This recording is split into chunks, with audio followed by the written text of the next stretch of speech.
This conference will now be recorded. Okay, good. So I thought with all that's going on in the world, all the changes that are happening, someone sent me a picture of President Trump holding up one of his presidential, what do they call those? Oh, presidential order that said, "We may now eat kitniot on Pesach." It's a presidential order. Kitniot are beans that only the Sfardim eat on Pesach. Yosef enjoys it. We Ashkenazim are sort of frozen in time. It used to be that the beans we process in the same place as many other grains. There was concern for cross contamination. Also, what you can make from beans could look almost like chametz, right? And therefore, Ashkenazi custom is not to partake of that on Pesach, on Passover, right? Even though many argue that at this point we can do it, we can process these beans without any cross-contamination, and the beans products don't look any more chametz-like than all the things our Menashevitz cakes, and Natalie makes the most delicious cakes on Pesach and simply substitutes, instead of flour, she uses almond flour, and it comes out, and it comes out so well that she likes to use that all year round also. So it's a hard argument to make that the kitnios will look like chametz, but what we do does not look like chametz. However, right, as I tell people, if Rav Moshe Feinstein and other great Torah luminaries in the Ashkenazic world didn't decide that this should be altered, then Ciner, sure as heck, is not going to make that decision. So we're left with our non-kitnios.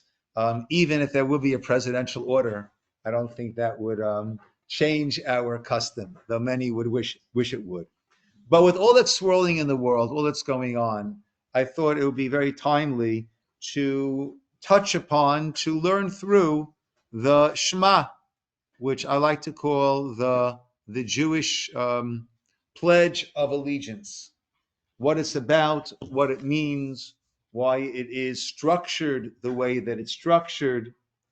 And certainly, if one were to pick which pasuk, which verse is the most seminal verse, the most foundational verse of the Torah in Judaism, I think Shema Yisrael would certainly be up there. Maybe others might argue and say Torah Tziva Lanu Moshe, or maybe simply by Daber that Torah is commanded to us by Moshe, right? Or by Daber Hashem Moshe Lemor, the most common verse in the entire Torah. God spoke to Moses, saying, right, letting us know that God speaks to people, and the Torah that we have is by Moshe. But certainly Shema Yisrael arguably would be, if not the most, certainly one of the most forceful proclamations that a Jew makes. It's our belief in God and in the Torah. So we have source number one, from the Art Scroll Ciner, morning, from Rabbi Meir Zlotowitz, morning and night, the Jew shuts his eyes and proclaims the Shema. God is ours, and he is one.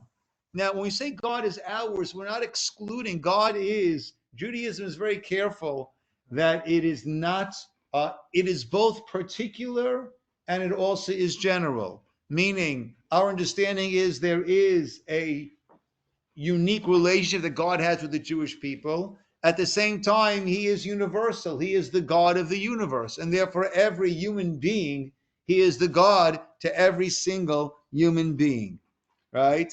So when we say God is ours, we're not saying God is ours, he's not the God of other people. And that's why Judaism doesn't push conversions, because God, you already have God. Everyone has God and has their relationship with God. And Judaism has a 613 faceted relationship with God, whereas the other nations of the world have a seven, the Sheva mitzvah, the seven Nohai mitzvot, a seven faceted connection, relationship with God. But God is ours, meaning that God is Elokeinu. God cares deeply about us, and He is one.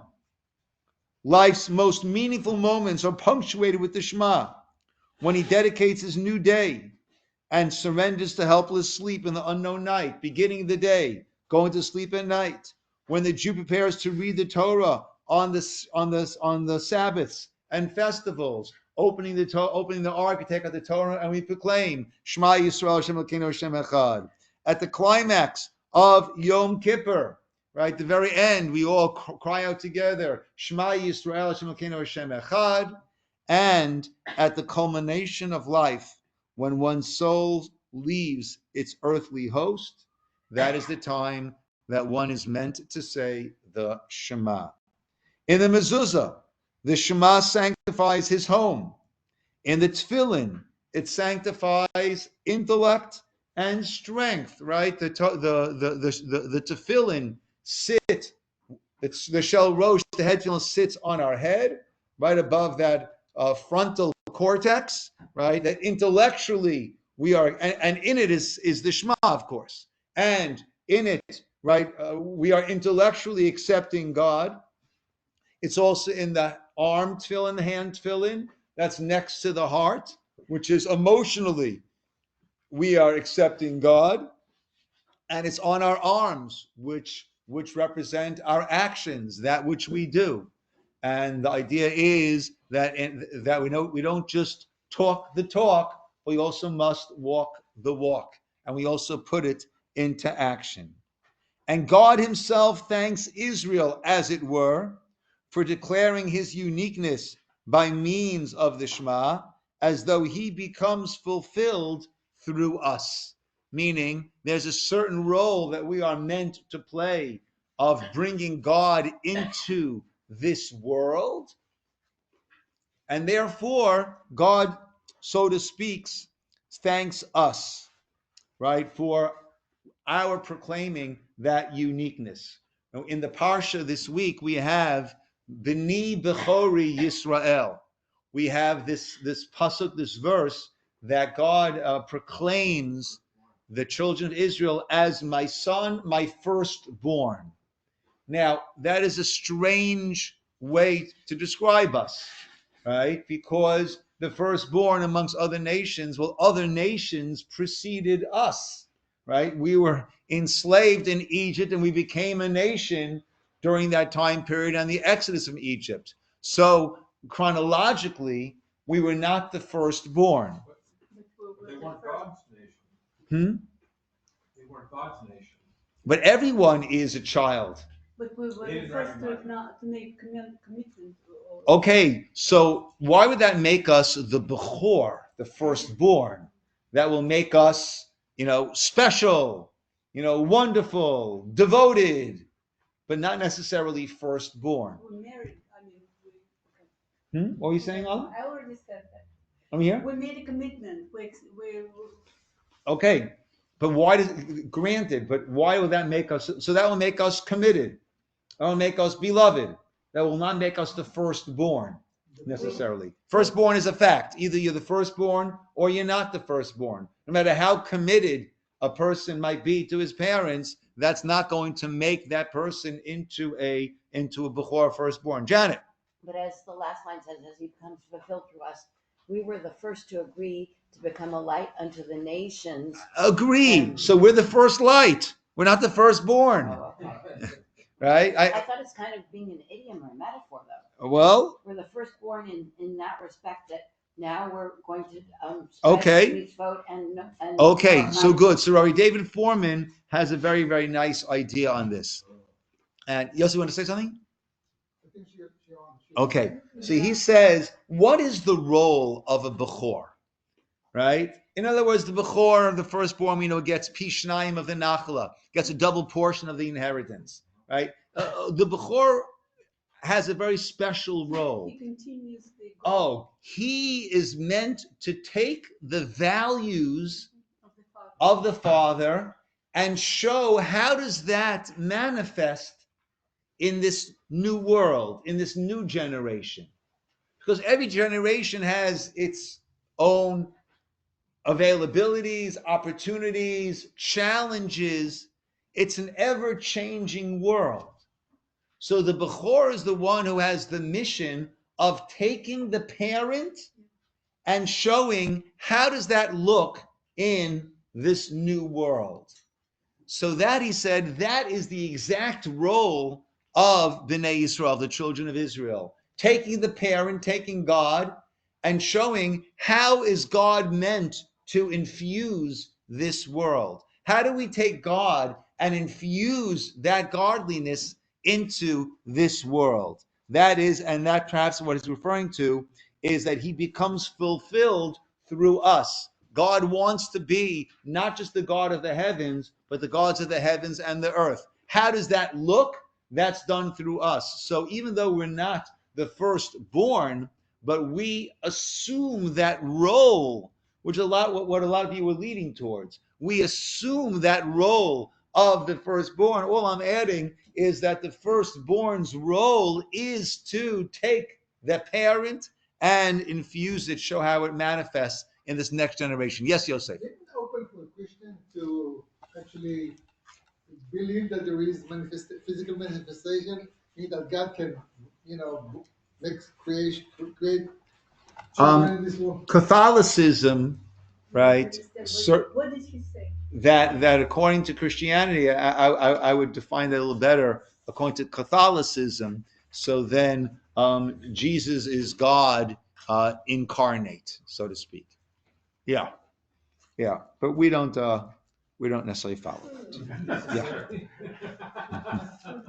Okay. So this Shema, as we said, right, is so fundamental that the children learn to recite it as one of the first things they can recite when they can first speak. There's a beautiful story about an amazing rabbi, Rabbi Eliezer Silver, who was the rabbi of Cincinnati, Ohio, and an influential member of the VAD.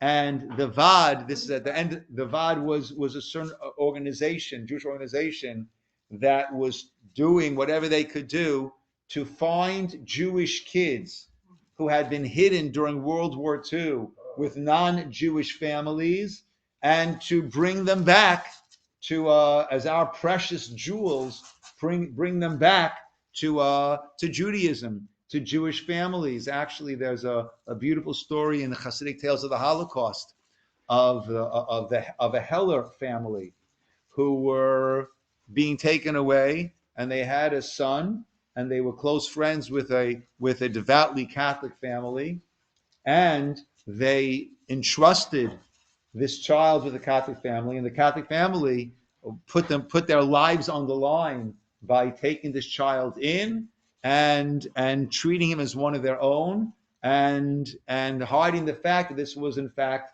a Jewish child.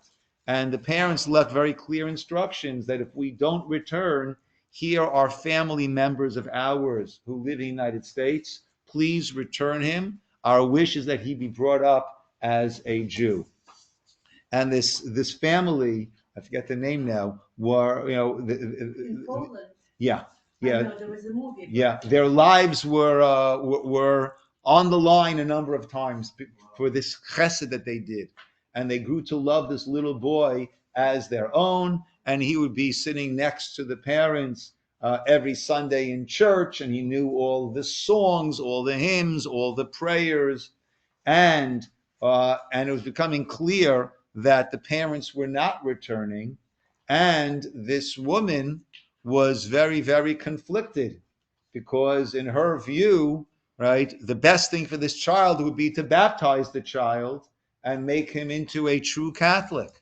But she had clear directions from the parents. She was very, very conflicted. She went to speak to the local priest and shared with him in confidence, because, right, they could be killed for harboring this child. right? And the priest said, "Do you have clear intent from the parents?"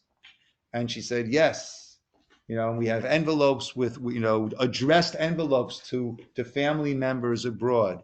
And he said, "Well, you must honor the will of these parents." And that priest ended up becoming Pope John Paul II, who was a friend of the Jewish people.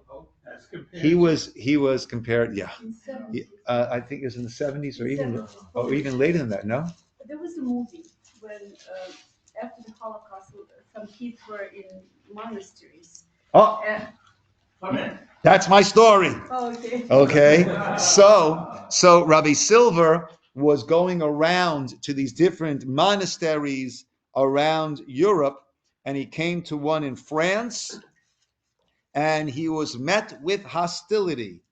"You can be sure, Rabbi, if we had Jews here, we would surely hand them back to you immediately," exclaimed the monk in charge. "However, unfortunately for you, we have no Jewish children here."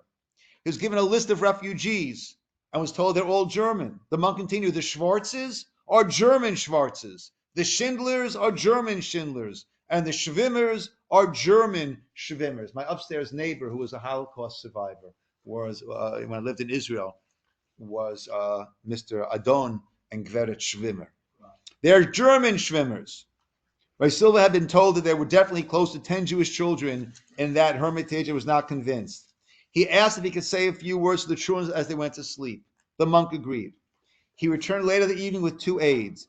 As the children were lying in their beds, about to go to sleep, Rabbi Silver and his aides entered the large dorm room. He walked into the room, and in the sing-song that is so familiar to hundreds of thousands of Jewish children across the globe, he began to sing, "Shema Yisrael, Hashem Elokeinu." And he paused, and the 6 voices rang out, "Hashem Echad." Yeah. He turned to the priest. "These are our children. We are taking them now." The children were redeemed, placed in Jewish homes, and raised as leaders of our community. First words we are taught, and the last words that we are meant to say. The Gemara in Sukkah, Talmud Bavli, source number 2. It was taught, Tanabana Katan, a child, an infant, Yodea L'daver, when he knows how to speak, Aviv Lomdo Torah. His father would then start to teach him Torah. Tziva, Lanu Moshe, Morasha Kilat Yaakov. He teaches him that pasuk, Torah. The Torah was commanded to us by Moses. Morasha, it is the heritage of the congregation of Jacob. And Kriyat Shema. And the father teaches the son the first verse of the pasuk of Shema. And as we mentioned before, number 3, in Chachmas Adam, that is the last words recited for leaving this world, Seder Vidui. There is a confession of Vidui that a person is meant to say on their deathbed. And, part of it is, I hope I will stay alive. But if my time has come, then a person says, then this is the vidui. So when a person says vidui, they're not throwing in the towel, right? But they do want to get that vidui, that confession in beforehand. And in that vidui, in the confession, the person says, things that I've done wrong, please let my death serve as atonement for that. And part of the vidui is v'yomer, and a person says, Shema Yisrael, Baruch Shem Kavod Malchuto Li'olam Va'ed. Shema Yisrael, hear, O Israel, etc. Israel, Hashem is our God, Hashem is Echad, Hashem is one. And then Baruch Shem Kavod Malchuto Li'olam Va'ed. Blessed is the name of his glorious kingdom for all eternity. As Rabbi Left writes, we start with the Shema, and we end with the Shema. We begin life with Shema. From our earliest days, our parents said it with us as they put us to sleep in our cribs. We were trained to say the Shema as soon as we were able to speak. As per the Rambam, Talmud Torah, we say it at least twice daily in our prayers. Actually, V'davening Shacharit, morning prayers, and Mariv, and evening prayers, and going to sleep. We're saying it 3 times a day, but at least twice daily in our prayers. And in the end, we die with the Shema on our lips. Interestingly, right, the Shema is the very first mitzvah that a boy or girl fulfills when they become b'nei mitzvah. That's from Rav Tzadok HaKohen, number 5. The first mitzvah that a person is obligated in when one becomes bar mitzvah or bat mitzvah is reading the Shema in the evening when it's dark. A person becomes b'nei mitzvah of age when, even if they were born at 5 minutes before sunset, when that day arrives, at the very end of the day, when that day arrives 12 or 13 years later, they become b'nei mitzvah at the very start of that day. So therefore, the first mitzvah that they have is reading the Shema in the evening once it is dark. This teaches that at first, when one is in a state of darkness, a person must accept God's kingship, and even in the darkness and childishness, say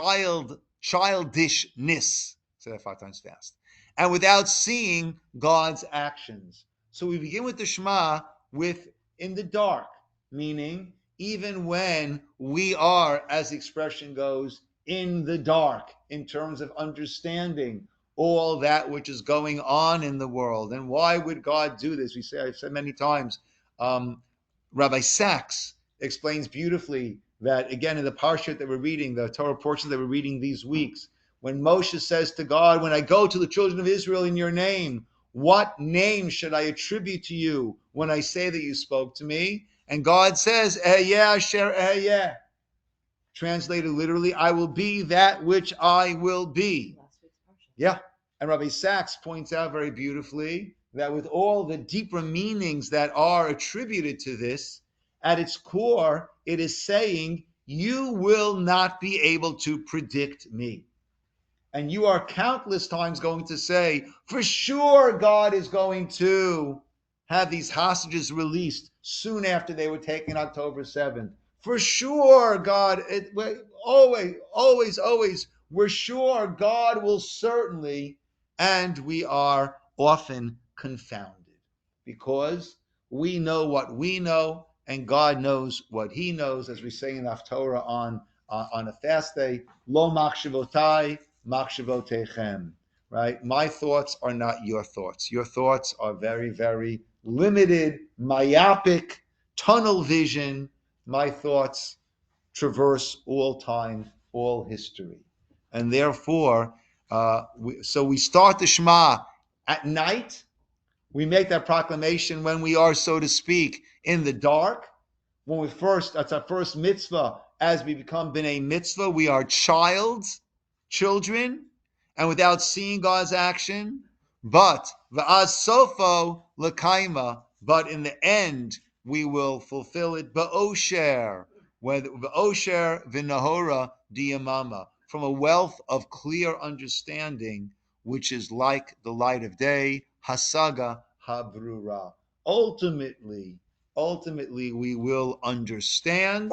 Some things we do gain understandings as we mature in this world and have a different perspective, and certain things are left to once we're no longer in this physical world. Then and only then will we have an understanding. A story, probably one of my favorite stories that I've shared many times, but I enjoy it every time that I tell it. So tough on you guys if you heard it before.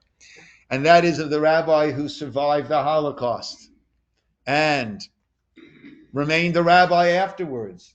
And someone approached him and said to him, this is also in Hasidic Tales of the Holocaust. So an incredible book by Professor Eliach, Hasidic Tales of the Holocaust. Excellent, excellent book. I actually just sent someone a copy I thought they would enjoy it. And not enjoy it, but they would gain from it. So someone approaches Rabbi and said, Rabbi, don't you have questions on God after what you experienced? And his response was, I've got more questions on God after what I experienced than you could ever imagine. But at the same time, I have complete confidence that God has the answers. God has the explanations. And my concern is if I ask the questions too stridently, God's going to say, come here, and I'll give you the answers. So that's why I'm going to sit back a little bit with my questions. And when the time comes, as we say in Judaism, after 120 years, when my time comes, that's when I'll get my answers. So the Shema, as Rav Tzadok HaKohen says, is the first mitzvah that a child says as they become b'nai mitzvah to show that we have a childish, limited understanding, but nevertheless we accept Hashem Elokeinu, Hashem Echad.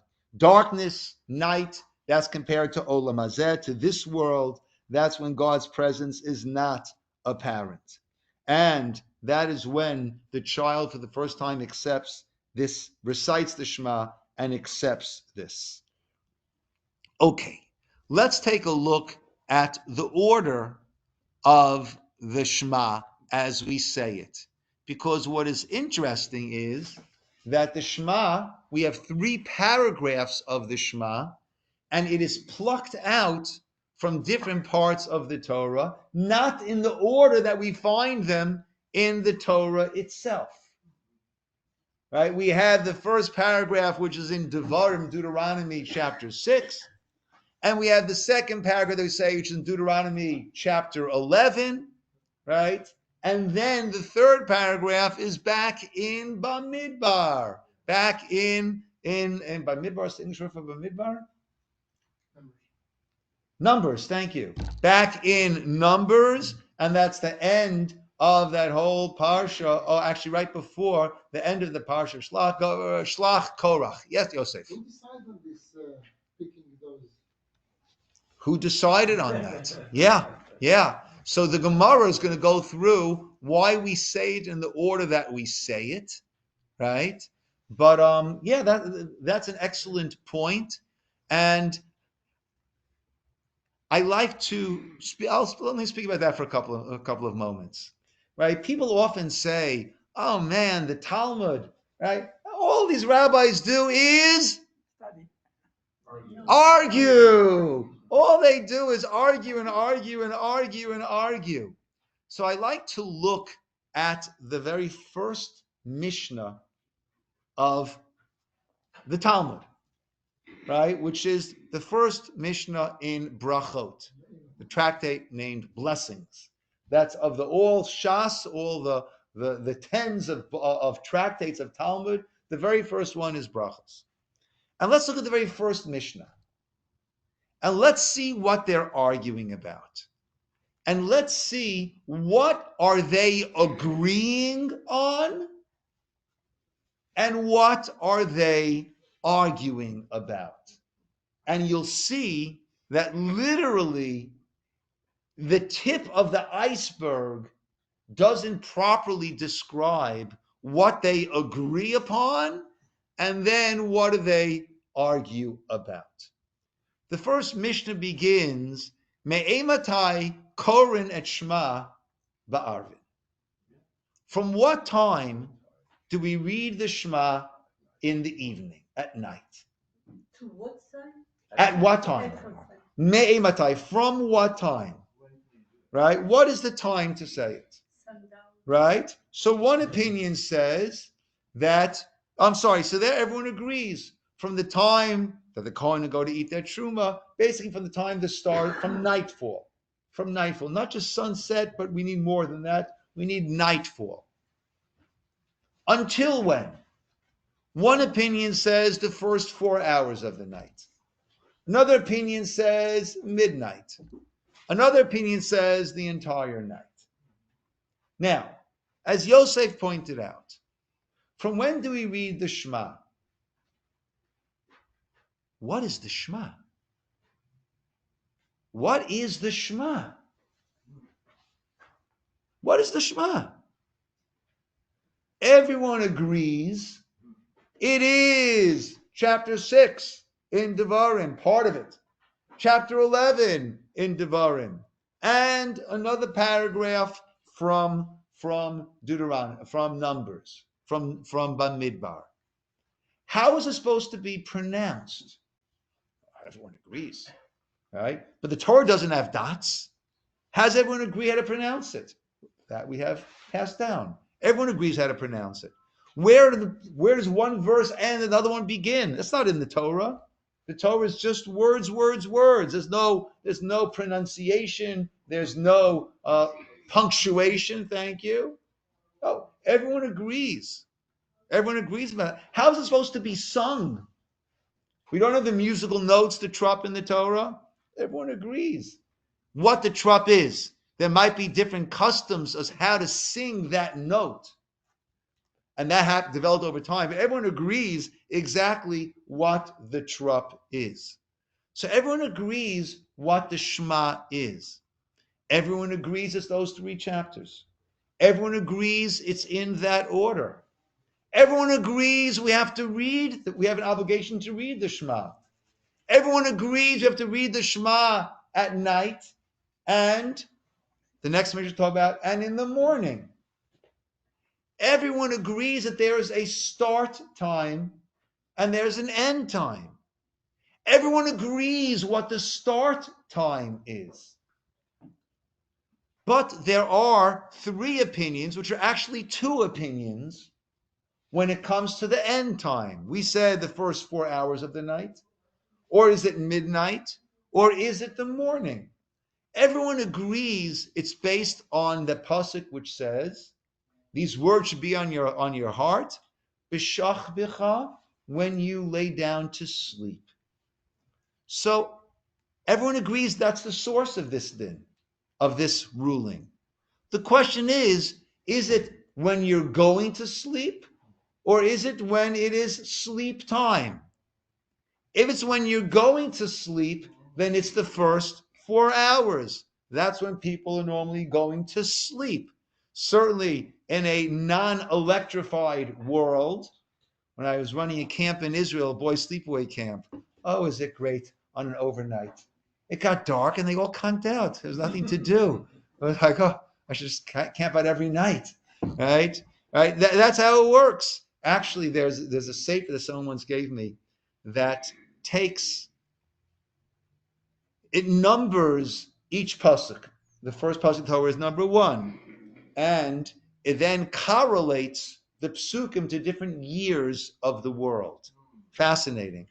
And the pasuk when Edison invented the light bulb, that is whatever year that was, that correlates to the pasuk which says you become mishuga. You will go crazy from what your eyes will see, right? And thanks to the light bulb, right, we all stay up much later than we should, going a little crazy from that which our eyes are seeing when there shouldn't really be any light for us to see at the time, right? So how did I get here? Yeah, so everyone agreed, right? So we go to sleep much too late, right? But the time of going to sleep will be the first 4 hours of the night. Sleep time is until the sun comes up. So everyone agrees the same source. The question is, what does it mean when the Torah says b'shach? Does it mean going to sleep time, or does it mean sleep time? Going to sleep time, first 4 hours. Sleep time, the whole night. Where does midnight come in? Oh, the one who says midnight agrees that it means sleep time, but let's play it safe. If I'm going to tell you sleep time, so then you're going to go to sleep and say, I'll get up before sunrise and I'll say the Shema then, and then you'll probably, or there's a good chance you'll sleep through it. Right? So therefore he says, play it safer. So we have this mountain of knowledge, of agreed upon, a mountain of agreed upon facts, and then they're arguing about this detail, right? Until when can you say that? So how do we get the insertions into tefillah if we say it when we, before, upon going to sleep, not during sleep time, and then we say it when we arise, then how did it also get into Shachrit and Okay, so the formalized davening that we have surrounding that, so the Torah obligates, we also say this in Shema, Ulavdo b'chol levavchem, you should serve God with all your heart. And the sages ask, how do you serve God with your heart? The heart kind of does its thing. Please God, may it continue for many, many, many, many years doing its thing. How are we serving God with our heart? Right? It is acting in an involuntary manner. The Gemara said the heart means passion. And Havi Omer zo tefillah. Right? The way we serve God with our heart, that's a reference to tefillah, to prayer. And it used to be that a person would, the general obligation would be like once a day. When you're being moved, that's when you'd offer your prayer. At the time when prophecy was came to an end, at the time of the start of the second Beit HaMikdash, the second temple, that is when the men of the Great Assembly established set times for tefillah: morning tefillah, shacharit; afternoon tefillah, mincha; evening prayers, ma'ariv; and also a set text, including the brachot and the amidah, the blessings and the amidah that we say. And two reasons that I know of as to why that was the time for them to institute this. One is that a person, if the prophets are here, then everyone else is here. And when some people are prophesying, everyone else is over here, people were able to, on their own, compose meaningful tefillot, meaningful prayers. Along with the drop in prophecy, then the drop in the general populace also comes down quite hard, and people would no longer be able to compose meaningful tefillot.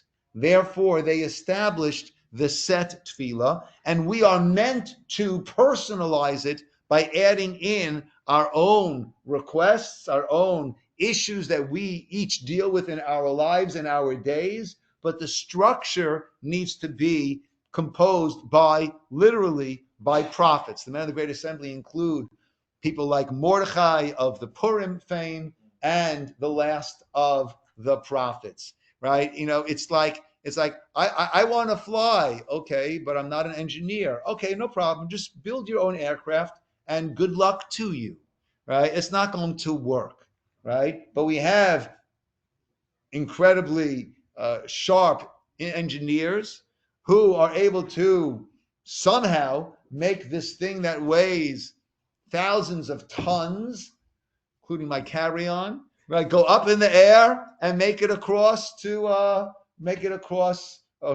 oceans. I mean, it's incredible, right? Yeah, right. So that's what the tefillah is. It's our getting onto the airplane, constructed by those who know how to make it fly, and that brings us up to this higher realm. And then once we're there, then I could ask for my own personal ideas and needs and wants and concerns also. Another approach, Rav Soloveitchik says very, very beautifully, is that with the close of prophecy, our sages decided we can't let this conversation end. So if he will no longer be speaking directly, he, capital H, if God will no longer be speaking directly to us via prophecy, then we have to make sure that we keep the conversation going. We're not going to give up. We're not going to relent on this relationship. And even though he won't be speaking to us directly, prophecy, through other means, yes, directly, prophecy, not, we will make sure that the lines of communication stay open. Yes, Dov. How did they figure out that if you say Shema before going to sleep, that you don't speak anymore? Actually, after Shema, it's not that you can't speak anymore. It's after you make the bracha of Hamapil. There's a blessing of Hamapil, and it's after that one is not supposed to speak anymore. What is Hamapil? Hamapil means, well, it's a start. Hamapil chevlei sheina linai, who places the waves of sleep on my eyes. And you ask God to have a good, successful night, an energizing night, a night not filled with any worries or any dreams that will upset us and confound us. That's the blessing that we make before we go to sleep at night. And after that blessing, one is not supposed to speak anymore. Where's that in the Siddur? It's by the nighttime. Yeah, Okay. yeah, by Mariv. Yeah, by the evening prayers. Right after that, you have the nighttime Shema. Often it's placed as the first thing, and then the Shema and other paragraphs. My understanding was that should be the last thing. Is the bracha? Okay. Got a little sidetracked with good things. It's all good. Okay, so as Yosef had asked, right. So the Gemara goes through the order of the paragraphs, right, and right as we mentioned, that's not going in the order that they are actually found in the Torah. So the Gemara explains why, right? Doesn't explain why these were chosen, right? Why these out of all the paragraphs of the Torah were chosen, but it's clear that they saw this as, I've been calling it, our pledge of allegiance. Shema Yisrael, Hashem Elokeinu, Hashem Echad. Okay, and we'll go into that a little bit more. Okay. Oral tradition, one can assume that Hashem told Moshe this is what the order. These are the Yes. Paskim. Yes, and we are either uncovering those teachings, or we are plumbing the depths of our understanding of why that was the order that God told Moshe on Mount Sinai. Usually it would say in the Gemara and the Mishnah that this is Moshe Sinai. When there is a halacha that we don't find any source for it, so then we'll resort to halacha l'Moshe Sinai. But otherwise, we're finding psukim, we're finding svaras, reasoning as to why that is. Okay? In other words, we're talking about the nisuch hamayim, the water libations on Sukkot. So that's not something that logically I can come up with. And there are no explicit verses on that. There's a hint, there's an extra mem, an extra yud, and an extra mem by the verses of Sukkot. So that's when we'll say halacha l'Moshe Sinai. But if I can find a source, a pasuk, that's the source. We might argue over the source. You might learn from there, I learn from here. But we agree that there is a source for it. Or where there's a svara, where there's logic, meaning once we know that this is what we need to say, what should the order be? And that the Gemara works through. Let's see that. Let's see 6 and 7. But the Gemara is a champion in arguing, so if they didn't argue on that, so it means that it's fine. All of it is. Well, that's what I was saying before. There's a mountain of agreed upon knowledge, and then they argue over the details. Here they're not arguing. Everyone agrees this should be the order, but let's understand, right, why that is. So number 6, Talmud Bavli, Brachot 13a. Amar Yeshua ben Karcha, Lama Kadma Parshat Shema, Levayam Shemoa. Why do we read the Parsha of Shema, the first paragraph, prior to the second paragraph, which begins Vayam Shemoa? It'll be if you will listen. And he explains, Kadeshi Yikabel Alav Ol Malchut Shemayim Techila. First one has to accept upon oneself the Ol Malchut Shemayim, the yoke of God's kingship, right? If I accept God as the king, then God is the benefactor. God is the one who's making my heart go boom, boom, boom, boom, boom, boom, and keeping me alive. And I'm living here in God's world by the grace of God every moment. So then we could talk about mitzvot. Then we could speak about commandments, right? But someone who I don't recognize the role that they play, right? Someone walks into the shul and says, all right, these are the new rules for the shul. Who are you? Who are you to tell us what rules we should or should not be following? So the first thing we need to do is Yikabel Alav Ol Malchut Shamayim. A person must first accept the yoke of God's sovereignty. And only after that can one realistically Mekabel Alav Ol Mitzvot, can accept upon oneself the responsibility, the obligation of fulfilling mitzvot. And then the Gemara continues.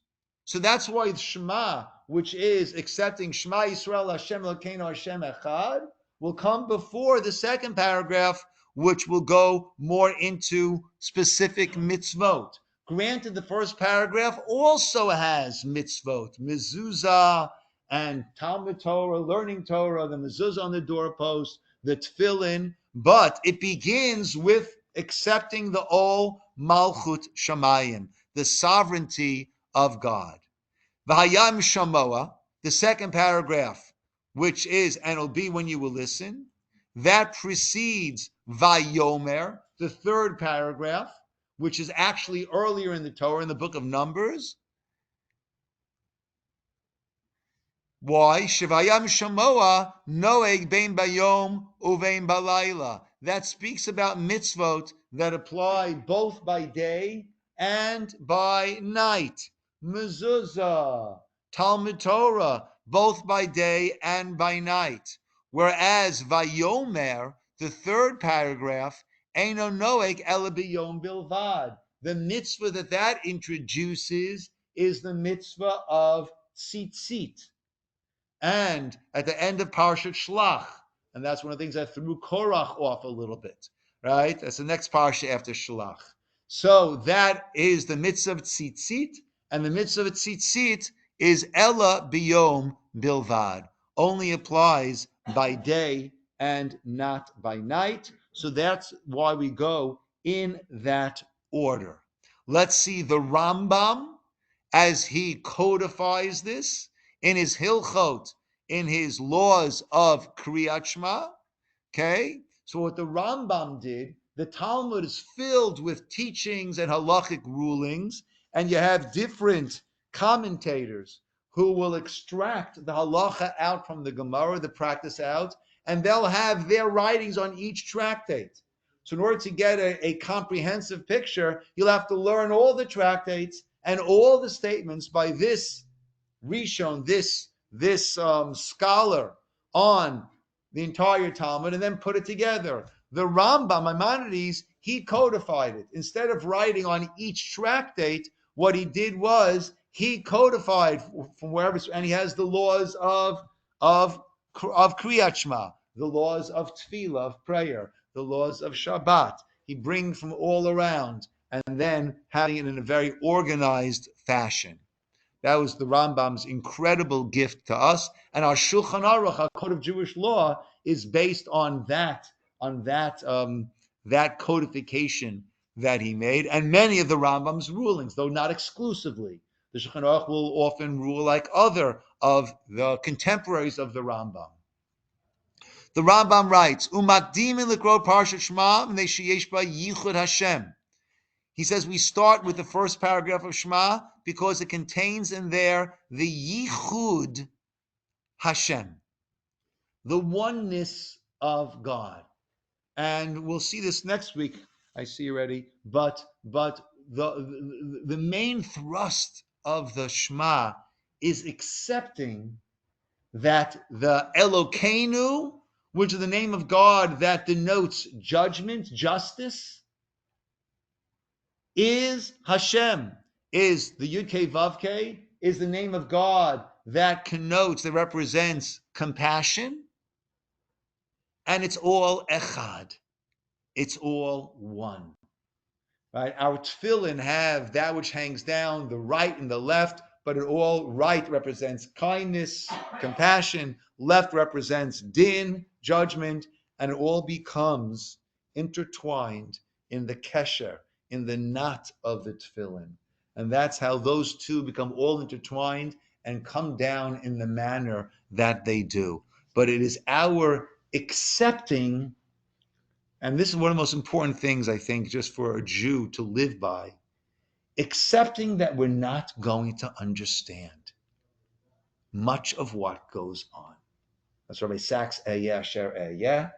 That is that rabbi story, and that is having the humility and the clear-mindedness to recognize, if I'm believing in a God that created and maintains this universe, from these stars and everything going on around, and the electromagnetism and all these things, down to the DNA, the double helix DNA strands that contain in the greatest thumb drive imaginable, that contains all of the information for every single part of my body.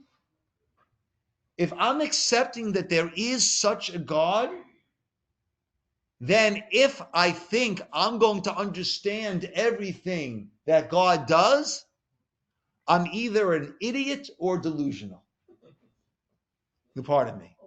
But if I think that and if it doesn't make sense to me, then it doesn't make sense to me. That is delusional. If you don't accept God, don't accept God. It's all natural. The chances of everything happening the way it happened is 1 in a gazillion zeros. But if you want to go that route, go that route. All right? And then there's no rhyme or reason to life. And there's no gods. You can't ask questions. Why would God? Right? And go through life like that. But if one is accepting God as the creator, then to me,